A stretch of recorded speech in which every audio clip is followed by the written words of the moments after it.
Correo electrónico para todos lados @rtv.es o el teléfono del programa 902-402-412. Y ahora, Monse, pues vamos a nuestra habitual entrevista. ¿De qué vamos a hablar? Pues hoy vamos a hablar de educación, pero de una manera muy especial. Me gusta, me gusta. Desde hace un par de semanas es habitual ver a primera hora de la mañana cómo los niños y niñas van hacia la escuela, unos a las 8 de la mañana y otros a las 9, según la edad y el curso que estén estudiando. Pero la verdad es que todos no. En España hay unas 2000 familias que han decidido voluntariamente que la educación de sus hijos la harán ellos mismos en casa, sin necesidad de acudir a la escuela. Una práctica no reconocida en España y que, por tanto, la podríamos situar fuera de la ley. Algunas de estas familias están agrupadas en la Asociación por la Libre Educación.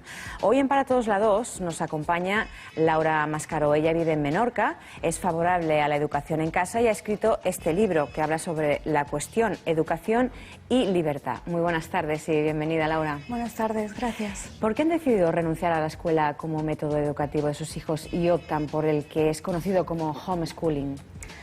Bueno, solemos decir que hay tantos motivos como familias.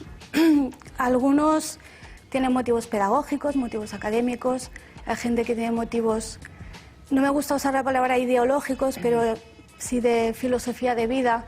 Si tú educas a tu hijo de una manera siguiendo unos criterios, unos principios y ves que en el cole eso te lo tumban, pues a lo mejor te planteas que no te conviene que vayan. Y también es verdad que hay muchas familias que llegan a la educación en casa después de una mala experiencia en el sistema escolar. Es un hecho que me parece grave y triste. ¿Qué ventajas considera que tiene la educación en casa? Ventajas muchas. No es fácil, no significa que sea fácil, pero tiene muchas ventajas. La principal es para el niño que cuando lo educas en casa lo que hace sobre todo es seguir su ritmo, seguir sus intereses y que él sea un poco quien manda en su educación. No significa que tampoco que hagan lo que quieran, ¿vale? Pero sí que es una educación mucho más respetuosa. No, se suele decir que lo que enseña el timbre, por ejemplo, en la escuela, es que no hay ninguna actividad que sea tan importante que merezca ser terminada. Porque cuando tú estás concentrado en una actividad, la que sea, leyendo, haciendo matemáticas, lo que sea, porque suena un timbre, tienes que cambiar inmediatamente de actividad. Eso para el proceso de aprendizaje es fatal, es terrible. Y eso en casa no pasa. También debe haber desventajas. Por supuesto. ¿Cuáles serían? Una que sobre todo la gente tiene muchas dudas al principio, antes de tomar la decisión, es ¿cómo me voy a organizar? ¿Qué voy a hacer? ¿Tengo que trabajar 8 horas fuera de casa? ¿Tengo que llegar a fin de mes? Yo no soy profesor, ¿cómo lo voy a hacer? Pero es verdad que a medida que lo vas haciendo, cuando te metes ya en el tema, las cosas se van reubicando solas. Hay familias que uno de los dos tiene que dejar de trabajar, si son una pareja, uno trabaja y el otro se queda en casa. Hay familias que tienen que combinar horarios, hay familias que necesitan algo de ayuda externa, abuelos, otras familias que eduquen en casa. Eso ya depende de cada uno. En principio es una desventaja, pero luego ya te digo que cuando llevas un tiempo, meses, años, ves que el ritmo para toda la familia es mucho más relajado. Y explícanos cuál sería el día a día de un niño que estudia en casa, porque tiene que hacer exámenes, o cómo es el funcionamiento. Vale, podríamos empezar hablando, por ejemplo, del currículum. En España, como la educación en casa no está reconocida expresamente por la ley, tú no tienes obligación de seguir el currículum del mismo modo que lo hacen en el cole, con los libros de texto, separando el conocimiento en asignaturas, y entonces cada familia lo hace como mejor le convenga. O sea, las asignaturas no son necesariamente las mismas que se seguirían en una escuela. No, exactamente. Aunque el conocimiento sí que sea el mismo, pero por ejemplo muchas familias trabajan por proyectos. Haces un proyecto y de forma transversal vas tocando diferentes asignaturas. Tocas lengua, tocas literatura, matemáticas, geografía, lo que sea.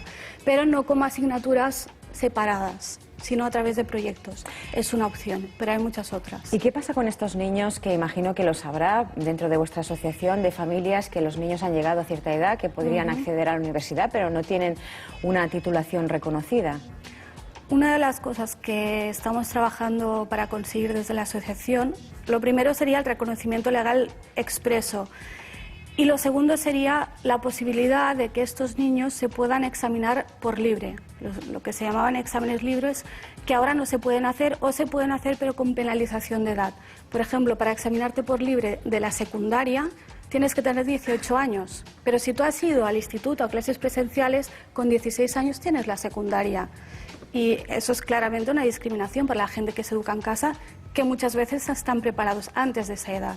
Entonces pedimos esto, que haya facilidad para acceder a los títulos y a los exámenes. ¿No creéis, sin embargo, que es demasiada responsabilidad para los padres cuando hay profesionales de la educación, ¿no?, que se puedan encargar de ello? La maternidad es responsabilidad, también hay profesionales de la nutrición y tú no dejas de darle la comida a tu hijo cada día de la mejor manera que sepas. Sí, es responsabilidad, pero son opciones personales. El no delegar la educación, a mí me parece perfecto que haya familias que deleguen siempre que sea una decisión consciente y madura y razonada. Pero sí, la maternidad es responsabilidad y para eso estamos. En España es obvio que no está reconocido por la ley esta práctica.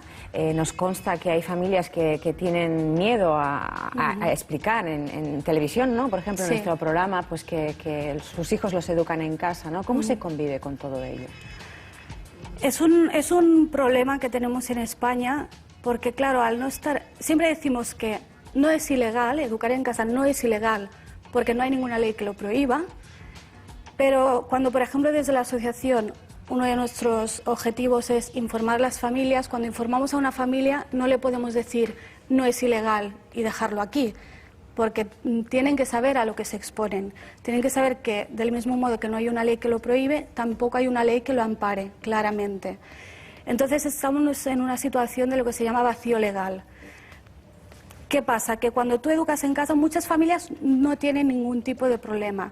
Pero cuando tú educas en casa después de haber pasado por el sistema escolar, si tú tienes un niño, por ejemplo, en primaria y lo sacas del colegio, a veces no consigues que te den la baja del colegio porque no hay otro centro que esté pidiendo el expediente de ese niño. Y ahí se activa el protocolo de absentismo escolar. Y es donde puedes pasar por servicios sociales, por inspección educativa y puedes después de la denuncia. No, bueno, primero se activa el protocolo de absentismo y el proceso es es inspección educativa, comprueban que ese niño no está yendo a la escuela, los servicios sociales emiten un informe, a veces, y hay que decirlo, sin haber visto a los niños, hablando solo con los padres, lo cual no sé si es del todo correcto. Y después el informe puede pasar a Fiscalía de Menores, que puede decidir perseguirte o no. Porque en caso de denuncia, ¿cómo reacciona? En el caso de las familias que vosotros os consta que han sido denunciadas, ¿cómo reacciona la justicia española? Los casos que han llegado hasta Fiscalía de Menores se han ganado todos. Muchos, la mayoría, la gran mayoría, ni siquiera llegan a juicio. Pero incluso los que han llegado a juicio tenemos un montón de archivos de sobreseimientos y de sentencias que son favorables a esta opción. Nos consta, bueno, tenemos el referente de otros países de Europa como Francia, Gran Bretaña, Italia o Bélgica, o en el resto del mundo como Estados Unidos, Australia, en que el homeschooling está totalmente legalizado, ¿no? Sí, sí. ¿Cómo funciona allí? No solo legalizado, sino también bien visto. Y en España, no quiero decir que esté mal visto, pero es tan poco conocido que la gente ni siquiera se puede formar una opinión. Hay reparos. Sí, pero por ejemplo en Estados Unidos hay universidades como Harvard y Yale, que le sonarán a todo el mundo, que reservan un cupo de plazas para gente que se ha educado en casa. Eso significa que está funcionando. Es solo otra forma de educar, es una alternativa más, o debería ser una alternativa más. Luego cada país tiene su propia regulación y su propia forma de hacerlo, pero sí que es verdad que, excepto en Alemania, en toda Europa es legal. Antes mencionabas algunas de las desventajas, ¿no?, de educar en casa, como la falta de tiempo, pero ¿podría enmarcarse dentro de las desventajas el hecho de que los niños, al no ir a la escuela, no se relacionan con otros niños, ¿no?, que ese niño se convierta en una persona antisocial, ¿no? Al contrario, al contrario. Hay una frase de una madre que educa en casa que me gusta mucho, que es la idea de pretender que los niños adquieran habilidades sociales en la escuela es tan absurda como pretender que adquieran habilidades de nutrición en una tienda de ultramarinos. Es lo mismo. Los niños que se educan en casa no están físicamente dentro de la casa 24 horas al día. Van contigo al súper, van contigo al banco, van contigo a Hacienda si tienes que ir, y ven que tú no te relaciones igual con una persona que con otra, con la vecina que con el banquero, que con el policía, y así es como aprenden, observándote. Y la relación con otros niños la tienen, pues, por ejemplo, yo en mi caso, que vivo en un sitio pequeño, yo a las 5 de la tarde voy a la plaza del pueblo y ahí hay 30 o 40 niños jugando. Y tienen, pues muchos hacen actividades, digamos, extraescolares. Ajá. Y tienen amigos, pues, del vecindario o de su grupo de scouts o los hijos de tus amigos y de otras familias que se educan en casa. Laura, ¿tú crees que si esta práctica estuviera regularizada en España habría muchas más familias que educarían a sus hijos en casa? Yo creo que sí, porque ahora la situación es de inseguridad jurídica. Cuando tú te planteas educar en casa, por más claro que lo tengas, nadie te puede garantizar que no te van a perseguir. Que después se ganan los casos, sí, pero tienes que pasar todo ese proceso que puede ser un calvario. Entonces sí, creo que para empezar se conocería mucho más y debería estar normalizado como está en el resto del mundo. Laura, muchísimas gracias por acercarnos un poquito más a esta realidad, que en definitiva es una realidad que vive en nuestro país, más de 2.000 familias, como decía al principio. Gracias por estar con nosotros. A vosotros. Ahora vamos a continuar hablando de educación, pero en este caso de otra que le encanta a mi compañero Juanjo. Juanjo. ¿Cómo me conoces, Monse? ¿Cómo me conoces? A mí es que esta sección, tengo que decirlo,